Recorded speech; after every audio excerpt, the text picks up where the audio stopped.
आज का सत्संग ध्यान पूर्वक पूरा जरूर सुने। घर में सुख शांति समृद्धि के लिए ये खास बातें जरूर ध्यान रखें।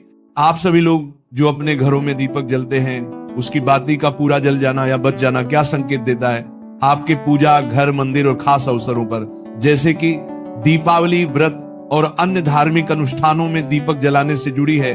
क्या कभी सोचा होगा या देखा होगा कि जब आप दीपक जलाते हैं तो वो आपके जीवन में कौन से संकेत दे रहा है? क्या आपकी दीपक की बाती पूरी तरह से जल जाती है या वह अधजली रह जाती है? और क्या दीपक की बाती पर फूल बनने का क्या अर्थ क्या होता है? क्या आपको पता है कि पहले से जले हुए दीपक में बाती जलाना आपकी परेशानियों का कारण हो सकता है या नहीं? और कितने समय तक, कितने सालों तक एक ही दीपक का उपयोग करना शुभ माना जाता है या अशुभ? आज हम इन सभी रहस्यों का पर्दाफाश करेंगे और जानेंगे कि दीपक आपके जीवन में खुशहाली या बाधाएं कैसे ला सकता। तो भक्तों, आपको जानकर हैरानी होगी कि आप अपने पूजा घर के मंदिर में दीपक जलाते समय अगर ये गलती करते हैं तो आपको इसका परिणाम जरूर भुगतना ही होगा। दीपक की बाती का पूरा जल जाना और बाकी का बच जाना भी अलग अलग संकेत देता है, जो आपके लिए जानना बहुत जरूरी है।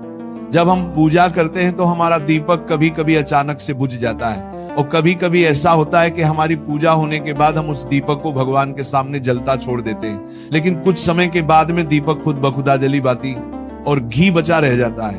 और कभी कभी तो हमारे दीपक की बाती पूरी जल जाती है और उसमें फूल भी बन जाता है। तो इनके अलग अलग नकारात्मक और सकारात्मक परिणाम होते हैं। तो सबसे पहले ये जानते हैं कि अगर हमारे दीपक में फूल बन रहा है तो इसका क्या मतलब होगा।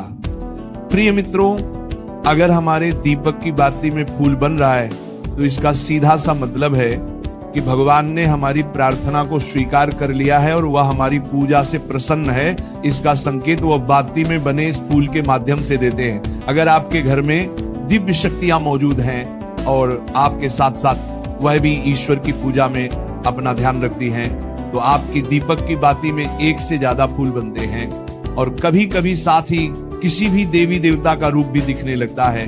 तो अगर आपके दीपक की बाती में फूल बन रहा है तो आप सच में बहुत भाग्यशाली हैं। इसी के साथ दीपक जलाने के भी कुछ खास नियम आपको जरूर जानने चाहिए। भक्तों, अगर आप पहले से जले हुए दीपक में अपनी बाती रखकर जलाते हैं तो ऐसा करने से दुर्भाग्य आपका पीछा कभी नहीं छोड़ता है। अगर दीपक में पहले से जली हुई बाती की राख या फिर रुई और कालिक है और आपने अपनी बाती इसमें रखकर जला दी तो ऐसा करने से भगवान आपसे प्रसन्न होने की बजाय नाराज हो जाते हैं और आपको इसके बहुत ही भयानक परिणाम देखने को मिलते हैं। आपके बनते हुए काम बिगड़ने लगते हैं, आपको आपकी तिजोरी का धन खर्च होने लगता है और आपके धन आने के सारे रास्ते भी बंद हो जाते हैं। तो हमेशा ये ध्यान रखें कि जब भी आप दीपक जलाएं, आप हमेशा साफ सुथरे दीपक का ही इस्तेमाल करें। दोस्तों, इसी के साथ कुछ लोगों की आदत होती है कि वह हर थोड़े दिन बाद अपने दीपक को बदल देते हैं। इस पर गुरुजी का कहना है कि आप जिस दीपक से पूजा करते हैं उसे कभी मत बदलिए, आप उस दीपक को सिद्ध हो जाने दीजिए। जब कोई दीपक रोजाना भगवान के सामने जलता है तो वह दीपक समय के साथ सिद्ध हो जाता है। भगवान की सकारात्मक ऊर्जा उस दीपक में आ जाती है और जब भी आप वह दीपक जलाते हैं तो आपका तन और मन दोनों पवित्र हो जाते हैं। तो आप हर रोज उस दीपक को साफ कीजिए, फिर उसमें बाती रखकर जलाएं। आप जितनी बार भी दीपक जलाएं उतनी बार उस दीपक को साफ करके बार बार उसी दीपक में बाती जलाएं। लेकिन अगर आप गलती से भी उस दीपक को बदलते हैं तो आपकी तरक्की में रुकावट आ सकती है। इसलिए आप अपने दीपक को कभी भी मत बदलना। 10 साल 20 साल तक आप उसी दीपक में लगातार बाती जलाएं, इससे आपका दीपक सिद्ध हो जाएगा और आप इसका चमत्कार अपने घर में भी देख सकते हैं। अगर आपके घर में कोई भी रोगी हो, बीमार हो या किसी का बुखार नहीं जा रहा हो तो आप इस दीपक को थोड़ी देर के लिए किसी बर्तन में डालिए और अब उस रोगी को ये पानी पिला दीजिए। 10 से 15 मिनट के भीतर उसका बुखार उतर जाएगा।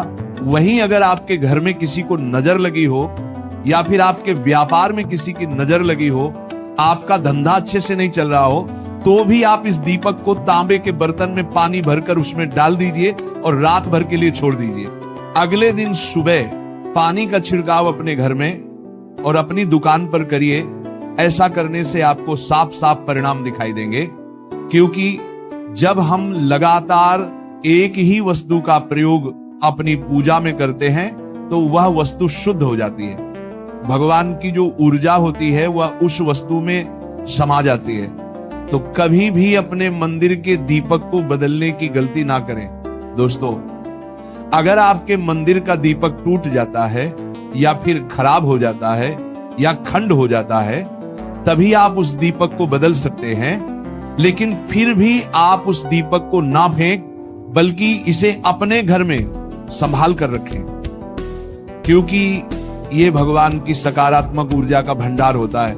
वहीं अब आपको यह भी बता देते हैं कि अगर आपके दीपक की बाती पूरी नहीं जलती है और आपके दीपक में घी बच जाता है तो इसका क्या परिणाम होता है। सबसे पहले ये देखिए कि अगर आप किसी भी पेड़ पौधे की पूजा कर रहे हैं और पूजा में जलाया हुआ दीपक पूरा नहीं जलता या फिर उसमें घी बच जाता है, तो इससे आपके घर में बीमारियां घर बना लेती हैं और ये बीमारी कभी भी आपका पीछा नहीं छोड़ेगी।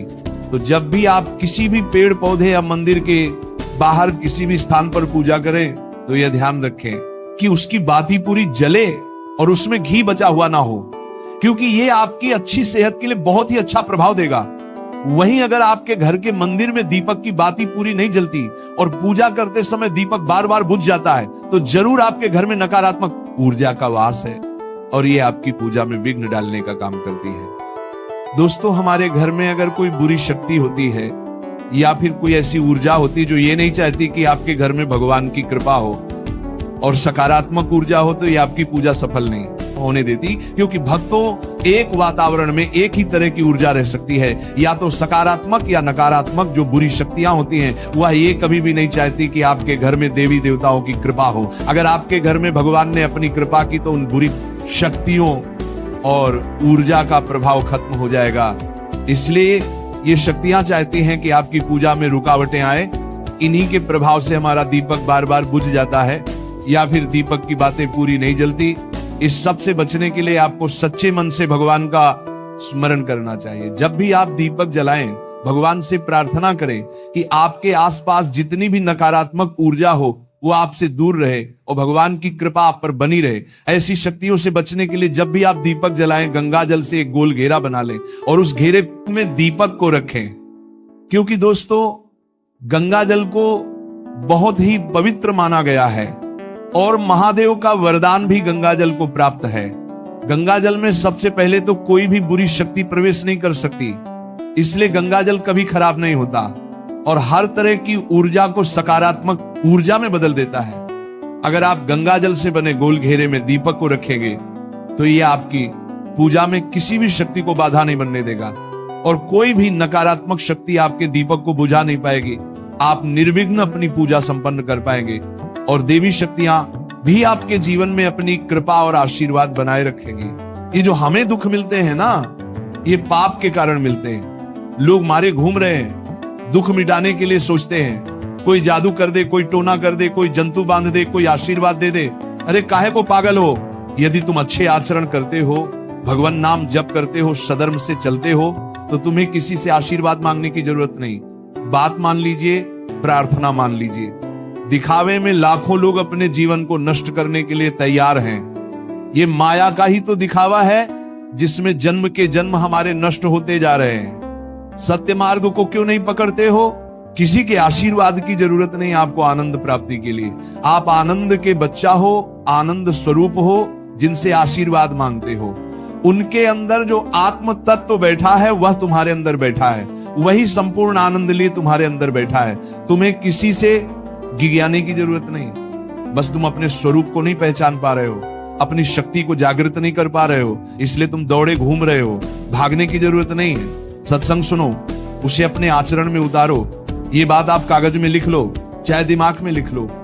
जब तक आपके आचरण शुद्ध नहीं होंगे, जब तक आप भजन नहीं करोगे, जब तक आप दूसरों को सुख नहीं दोगे, मन वचन कर्म से किसी को भी दुख नहीं पहुंचाना, तब तक आप भाग्य यहां से लेकर ब्रह्मलोक तक अगर आपको सुख मिल जाए तो बता देना, आ ब्रह्म भान लोक पुनरावर्तन अर्जुन, यहां सुख मिलने वाला है। आ ब्रह्म स्तंभ पर्यंतम सर्व माया जगत, यहां सुख मिलने वाला है। अगर सुख सिंधु भगवान का भजन नहीं करेंगे, बैठ के अपने घर में बैठकर आधा घंटा भजन नहीं करेंगे, मारे घूम रहे हैं, सोच रहे हैं ये भगवान का अवतार है, हमारा कल्याण हो जाएगा। ए भाई, जब भगवान वास्तविक अवतार लिए और जो भजन नहीं किए उनका भी कल्याण नहीं हुआ।